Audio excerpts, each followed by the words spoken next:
একটি হাসিমাখা family photo, কিন্তু আজ সেই ছবিটাই যেন বুকের ভেতর ছুরি চালায়। ছবিটার দিকে তাকালেই মনে হয়, এই তো কত সাধারণ এক পরিবার, কত স্বপ্ন, কত হাসি, কত না বলা গল্প জমেছিল এই চারটি মুখে। কেউ হয়তো পড়ালেখা শেষ করে নিজের ভবিষ্যৎ গড়ার স্বপ্ন দেখেছিল, কেউ পরিবারের হাল ধরার প্রস্তুতি নিচ্ছিল, আর ছোট্ট শিশুটি হয়তো ঠিকমতো বুঝিয়ে উঠতে পারেনি পৃথিবীটা কতটা নিষ্ঠুর হতে পারে। কিন্তু এক নির্মম মুহূর্তে সব শেষ।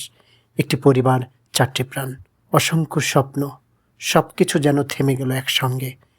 কোনো রাজনৈতিক বিশ্লেষণ, সামাজিক ব্যাখ্যা কিংবা ঘটনার পেছনের হিসাব নিকাশে যেতে চাই না। খুব সাধারণ একজন মানুষ হিসেবে শুধু একটা কথাই মনে হচ্ছে, আমরা আসলে কতটা অসহায়। নিজের ঘরেও যদি নিরাপত্তা না থাকে, তাহলে মানুষ কোথায় নিরাপদ? ভাবতেই গা শিউরে ওঠে। যে ঘরে হাসি ছিল, গল্প ছিল, ভবিষ্যতের পরিকল্পনা ছিল, সেই ঘরও এই মুহূর্তে পরিণত হলো শোকের ঘরে। এভাবে চারজন মানুষের চলে যাওয়া কোনোভাবেই মেনে নেওয়া যায় না। আজ শুধু বুকের ভেতর একটাই প্রশ্ন ঘুরপাক খাচ্ছে, জীবন কি সত্যিই এতটাই অনিশ্চিত? মানুষ কি আসলেই নিজের ঘরেও নিরাপদ নয়?